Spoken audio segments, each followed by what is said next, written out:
A third of the U.S. Army marched through Salt Lake City. Eyes peered behind curtains, but the streets remained deserted. Instead of the glorious entry they expected, soldiers were greeted with the eerie sight of an almost abandoned town. They encamped 50 miles south to re-establish American control of Utah. Using the military to remove a territorial governor is utterly unique in our history. It was a seminal moment in Mormon history. So why did this happen? Well, hey, Cypher here, or Dr. Joe Hall Patton in real life. This is the second episode about Mormon history. Last time we left off when their prophet, Joseph Smith, and his brother Hiram died at the hands of lynchers. This episode, on the other hand, will cover how the Church of Jesus Christ of Latter-day Saints, or LDS, ended up in the Great Basin and their conflict with the federal government that culminated in the Utah War. Mormon theocracy, polygamy, and rhetoric about blood atonement would bring the army to remove Brigham Young as governor. This is the story of the buildup to the Utah War, but it begins before the Mormons even had their exodus there.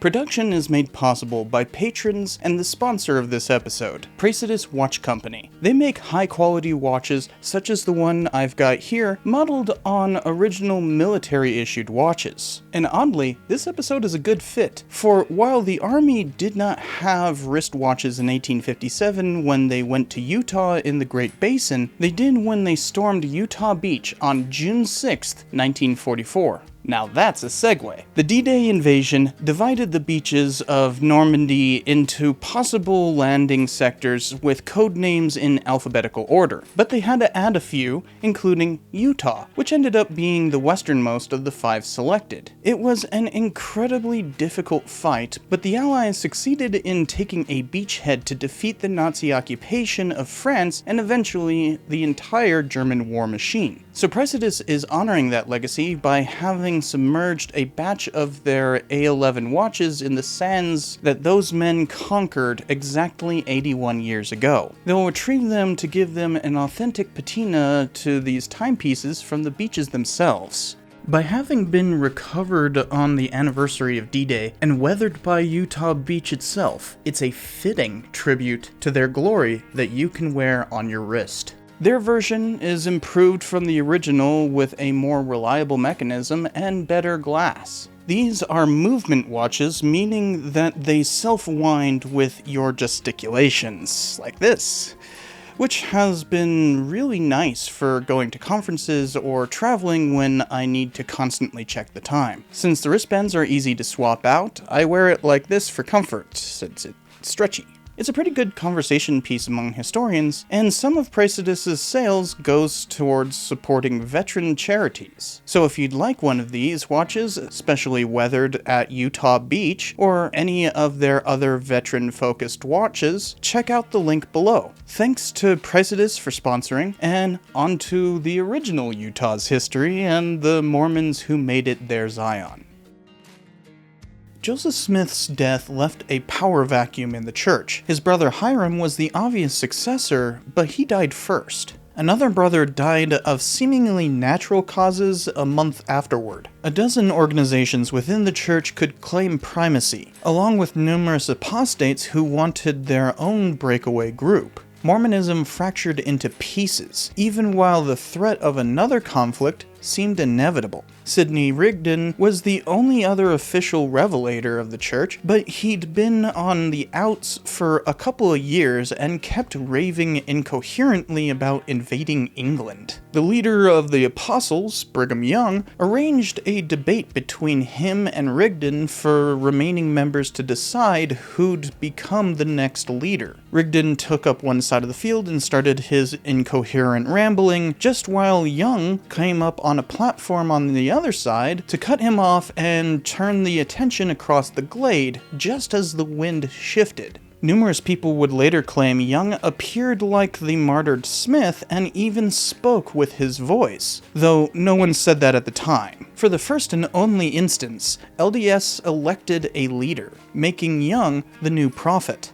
From then onward, the next prophet would come from the top of the quorum of the 12 apostles. Rigdon, of course, formed his own breakaway in Pittsburgh, which collected only a few congregants and died out in the 1880s. But many followed another Pennsylvania separation led by William Bickerton, which still technically exists. Another group followed James Strang, who claimed to have a letter from Smith declaring him the successor, despite having only been a minor figure beforehand. A few thousand Mormons rallied around him because he renounced polygamy, as well as discovering some of his own golden plates and had a good location for them to relocate. Strang would eventually re-implement polygamy and even declare himself king. They moved to Beaver Island in Lake Michigan, and much like the martyr he imitated, a group of vigilantes stormed in and lynched Strang in 1856. Most of his followers would join a different denomination that reorganized in 1860, initially known as RLDS, but later changed to the Community of Christ. 3 of the 12 apostles split to form their own churches. One of them was the last remaining Smith brother, William. He was intemperate and belligerent, so he was quickly excommunicated by the Brighamites. He'd join the Strangites and then make his own tiny denomination.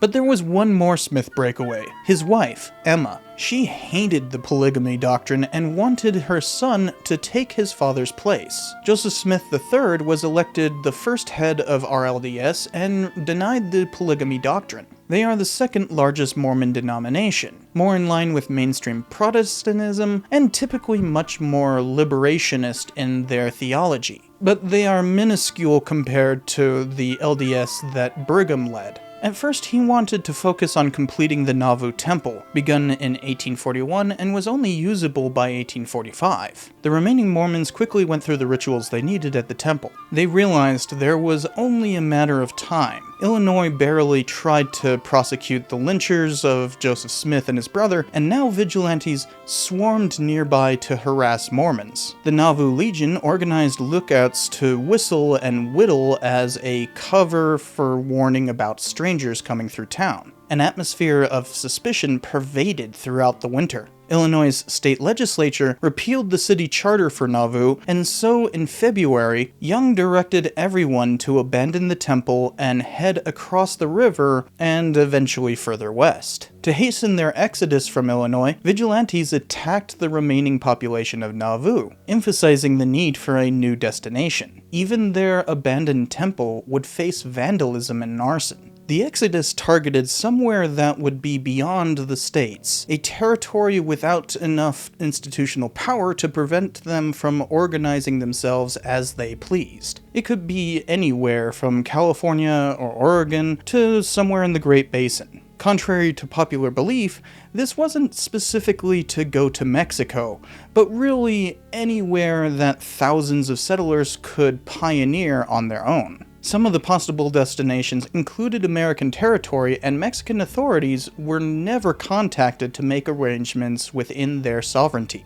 Mormons were determined to just simply take territory unto themselves. They were tired of the persecution. The refugees slowly crossed the plains and ended up wintering in what is now Nebraska. While there, they decided to make the Great Salt Lake their home. Unlike a Mormon myth, it is not some random decision that Brigham made when he just walked into the valley and said, "This is the place." It was actually pre-planned. The Mexican-American War began a few months beforehand, and Army officer Thomas Kane came to recruit Mormons to Kearny's march southwest. Brigham Young blessed the endeavor, saying they'd never face battle and reap incredible reward if they stayed faithful throughout, which was kind of prophetic. They went south through New Mexico and on to California, where they helped the occupation there and even took part in the early gold rush. Mormons actively helped conquer the Southwest for the United States. The vanguard of the Exodus reached the Great Salt Lake in July of 1847, where Brigham Young did indeed say this is the place. Upon entering, Brigham Young remained defiant, saying he hoped to live to lead forth the armies of Israel to execute the judgment and justice on the persecuting Gentiles, and that no officer of the United States would ever dictate him in this valley, or he would put them on a gibbet as a warning to others. He showed the spot where the ensign would be hoisted and never have any commerce with any nation, but be independent of all. Such words were secessionist, but typical of Young's bellicosity. Yet a mere year after that, the gold rush began. As a result, immigrants poured across the United States in immense numbers to California, meaning Young's hope of isolation could not happen. From 1849 onward, Americans traveled through Mormon territory, proving their pretended autonomy to be a sham. Yet that traffic helped bolster Young's flock as well. Immigrants passing through provided immense business opportunities when LDS needed it the most. Surveys and roads built allowed for more converts to move west and settle the new Zion. With that inflow, Young called his followers to pioneer new missions and townships in a centrally planned empire within the United States.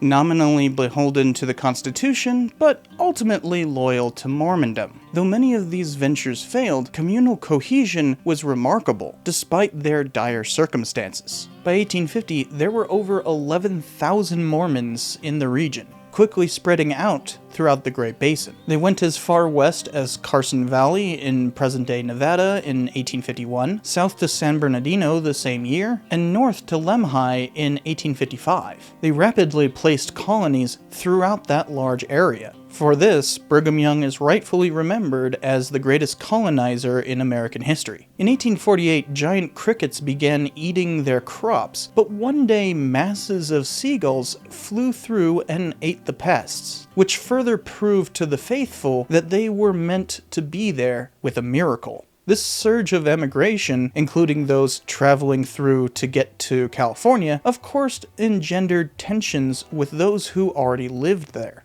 Though they tried to avoid conflict with tribes and even convert them through trade, violence was inevitable. In 1849, they fought with the Timpanogos band of Utes in a short but bloody war to secure what is now Provo. During this, Young was pretty explicitly genocidal, saying, "We shall have no peace until the men are killed off. Let the women and children live if they will behave themselves." Despite periodic fights with indigenous people, Mormons were generally less violent than other Americans. Young would later state, it was manifestly more economical and less expensive to feed and clothe than to fight them. Utah was still part of the settler colonial project. With this quick settlement, Mormons sought to create their own state they called Deseret, a word derived from their scripture meaning honeybee. They wrote a constitution and claimed a ridiculous extent of land. They were nowhere near the 60,000 population requirement for statehood and wanted to take land from more substantially powerful places, including Los Angeles and San Diego from California. Congress obviously refused to seriously consider Deseret. Instead, the territory was merely an afterthought during the Compromise of 1850. Compromise of 1850. Which was necessary to figure out the imbalance of power that California coming into the Union as a free state caused, along with settling a boundary dispute between Texas and New Mexico. Congress created Utah with the remaining territory named after the most powerful tribe there, who in 1850 were arguably still more powerful than the Mormons in that territory. Young was appointed governor. Technically, his term ended in 1854, but later presidents would allow him to stay in a temporary capacity. Yet, he'd complain bitterly about Congress not validating his absurd idea of statehood. Reports regularly stated, many immigrants beside myself heard Brigham Young from the stand declare the most treasonable hostilities against the United States. President Taylor sent some officials to run the government, but they were already distrustful of Mormons. When they heard members' fiery rhetoric about their previous persecution, these officials ran scared away from the territory. They claimed, "We have been driven to this course by the lawless acts and the hostile and seditious feelings and sentiments of Brigham Young, the executive of the territory, and the great body of the residents there manifested towards the government and officers of the United States in aspersions and denunciations so violent and offensive as to set at defiance not only a just administration of the laws, but the rights and feelings of citizens and officers of the United States residing there." This official report colored the public perception of Mormon rule in Utah, regardless of its validity, and it came just in time for another scandal that amplified this concept of a den of seditious zealots. Joseph Smith officially endorsed polygamy for the leadership of his religion in 1843, but only in secret. Nonetheless, that was what ultimately brought about his downfall. Martyred for polygamy's sake, Brighamites continued the practice and even openly sealing plural wives during their exodus. The army conducted a survey of Utah from 1849 to 50. John Gunnison, one of the officers of that expedition, wrote about Mormons for his report, published in 1852. Though the book itself was rather flattering of LDS, it exposed polygamy, and thus enraged the entire country. A prominent Utah legislator wrote an unapologetic letter declaring independence, saying, "The Constitution has no power over religion. The federal authorities have no control over morality. That belongs to the good old book, the Word of the Lord." Brigham Young formally announced the doctrine of polygamy thereafter. At the time, there was no federal law against bigamy, as in becoming married while already married. That was left up to the states, but Americans wanted a national one that would apply to the territories. And Gunnison's fate would amplify this scrutiny even further, due to another Indian War. Mormons had been largely favorable towards Utes, especially Chief Wakara. He sold them Paiute and Shoshone slaves, at first unwillingly when Utes would massacre the slaves if refused. There was also the issue of limited land and how Mormon colonization affected wildlife for their hunting ability. But Paiute slavery became a standard in Utah, which legalized the entire institution in 1852, the first territory to do so. Brigham Young had become extremely racist, disfellowshipping black members that same year as well, and barring them from any rituals and even saying that they didn't go to the same heaven or anything along those lines, literally segregating heaven, something that LDS would not reverse until 1978. Abolitionists and anti-slavery activists militated against Utah or any territory legalizing slavery, which frayed relations with Wakara. Furthermore, Mormons had settled Utah without permission from Wakara, which led to numerous disputes. An Indian superintendent complained, "The Indians have been driven from their lands and their hunting grounds destroyed without compensation, wherefore they are in many instances reduced to a state of suffering, bordering on starvation." In this situation, some of the most daring and desperate approached the settlements and demand compensation for their lands, whereupon the slightest pretexts, they are shot down or driven to the mountains. A Mormon killed one of Wakara's relatives in a dispute, so Wakara began raiding settlements, which built high walls for defense and engaged in some small offensives. Militias massacred 7 Goshutes in Nephi, and Gunnison was moving through the territory for another survey just as all of this was starting.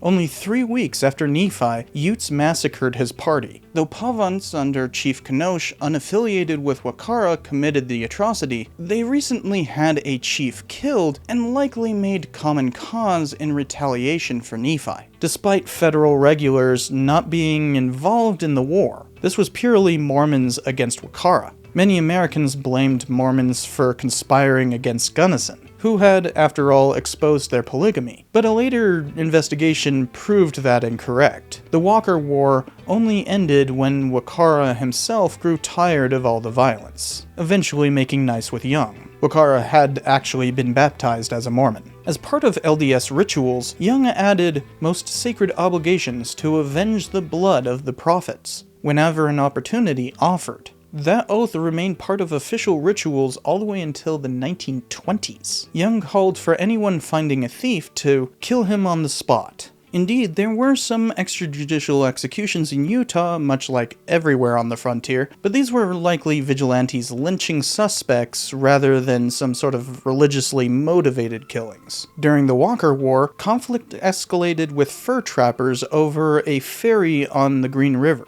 Utahns claimed the ability to deny their permit, even though it was well outside their territorial boundaries. Nonetheless, a Utah posse attacked the fur trappers. Wild Bill Hickman, a Mormon hitman who later turned apostate, claimed they killed 2 or 3 during the raid. The posse not only attacked the ferry, but also tried to arrest the legendary mountain man Jim Bridger, who had to abandon his nearby fort. Trying to secure their ability to govern themselves, especially in relation to polygamy, the Utah legislature allowed probate courts to try criminal cases, whose elective positions were often directly championed by Brigham Young himself, and were almost completely filled with high clergy. Probate courts in general are supposed to deal with mostly property disputes, but many territorial governments did this when they couldn't get enough federal judges. After all, in 1851, some had run away. With all this discussion of blood atonement and lawlessness, Washington interpreted the move as a sinister attempt to acquit Mormons of their crimes. LDS gained a reputation for being a criminal cult,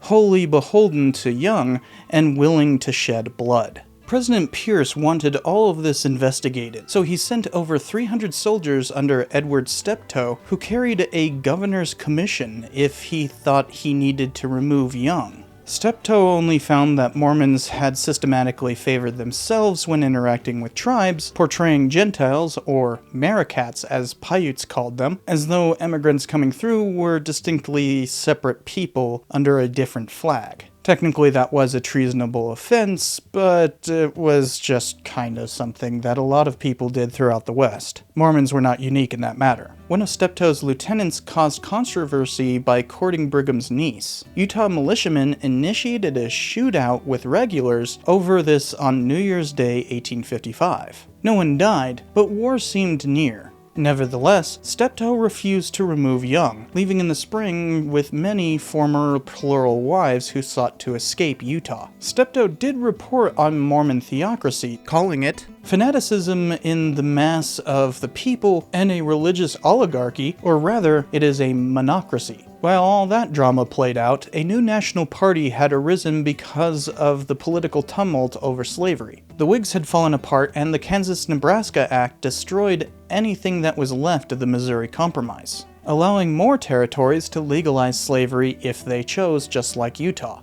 The Republican Party formed in opposition to this. They nominated the person who had been instrumental to Mormons coming to Utah, through his discovery of the Great Basin itself and mapping much of it, then subsequently helping to secure the conquest of California. John C. Fremont had been the key figure in California rebelling and therefore securing the Southwest for the United States, so Mormons had directly benefited from him. Now, as a Republican nominee, he had a new stance to deal with them. Before the Republican Convention of 1856, the coverage of Utah outrages combined with concerns over slavery, especially the constant stream of books with titles like Mormonism Unveiled, that had plagued the new religion from its beginning and grew to a torrent in the 1850s, colored the delegates' perception of the religion. So the Republican platform specifically stated they wanted to prohibit in the territories those twin relics of barbarism, polygamy and slavery, both of which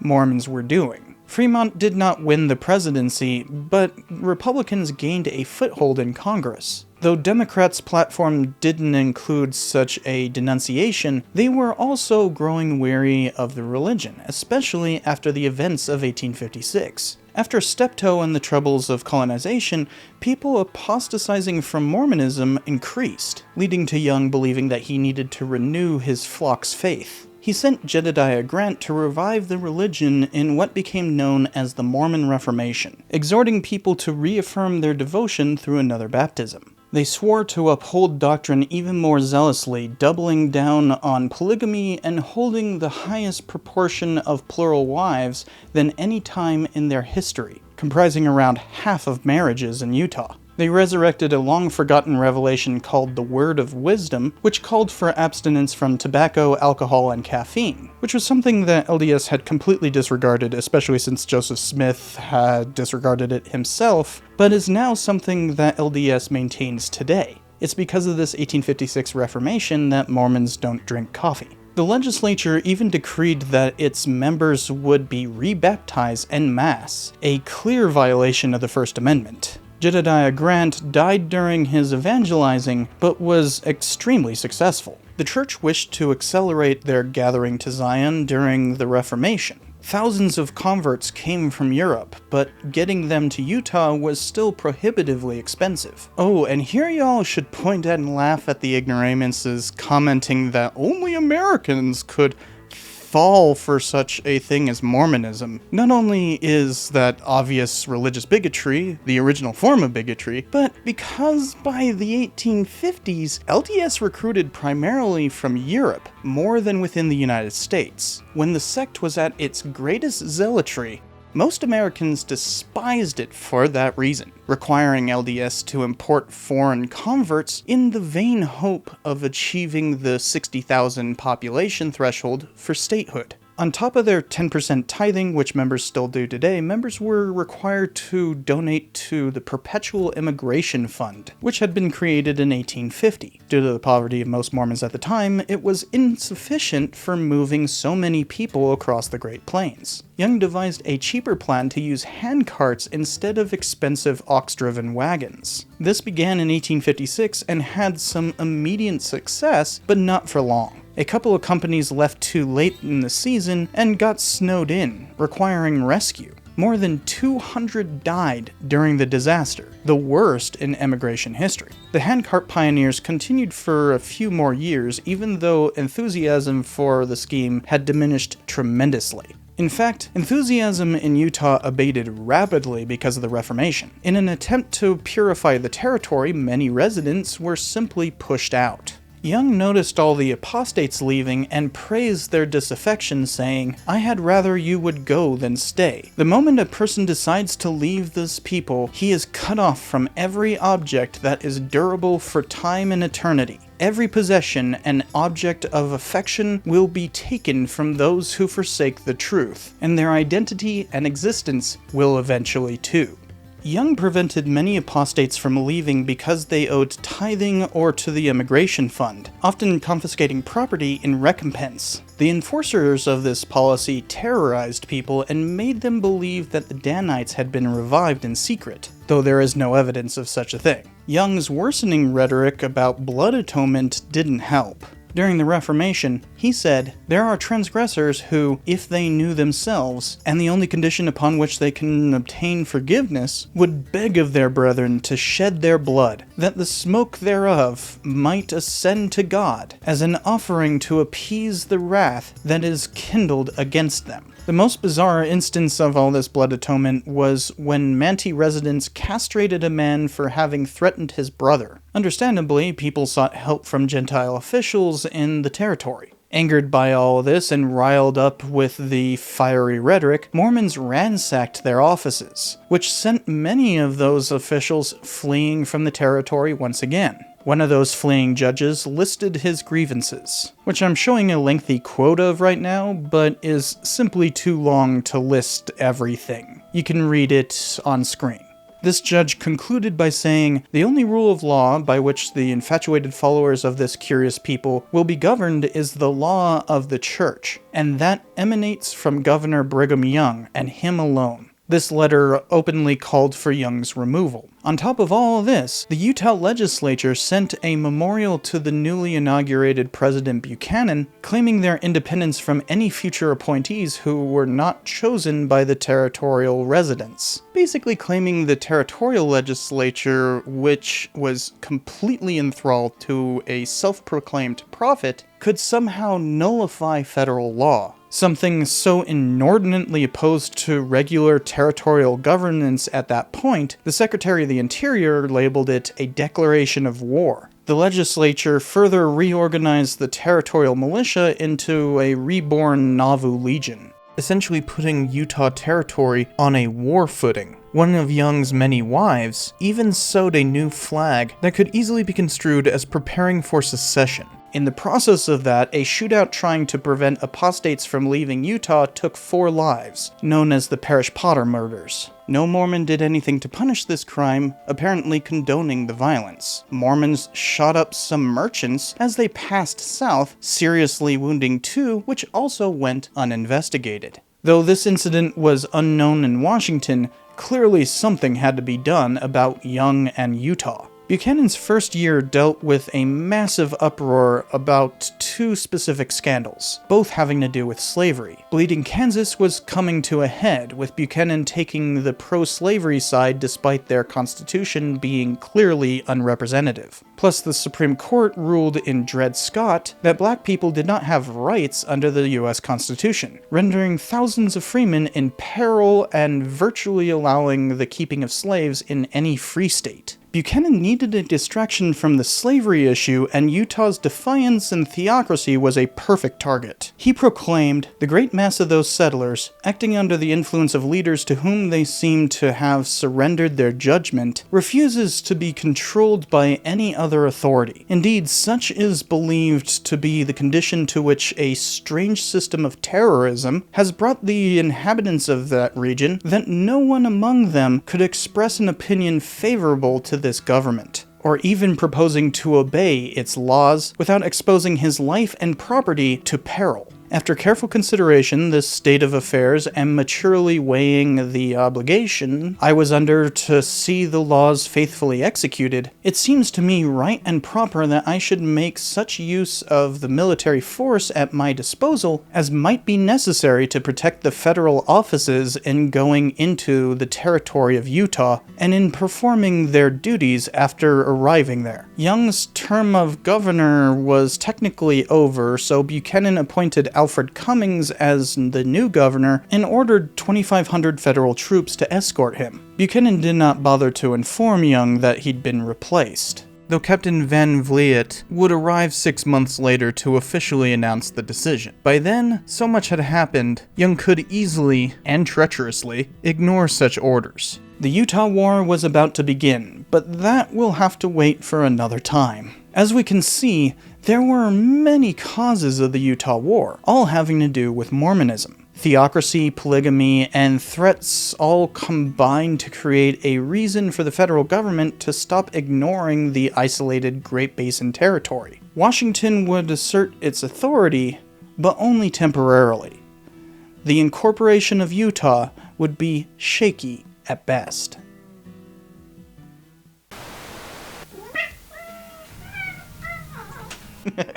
Meow. Hi. Yes. Yeah. Hi. Thank you.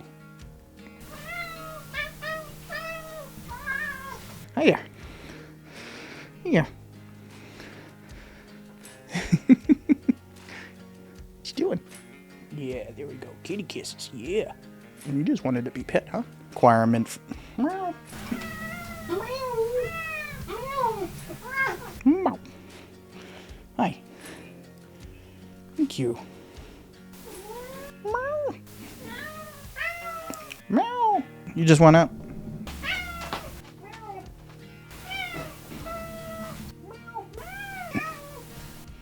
Hi.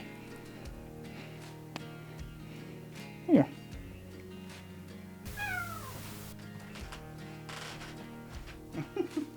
Person decides. Oh, god damn it, King. Red pet. Hi.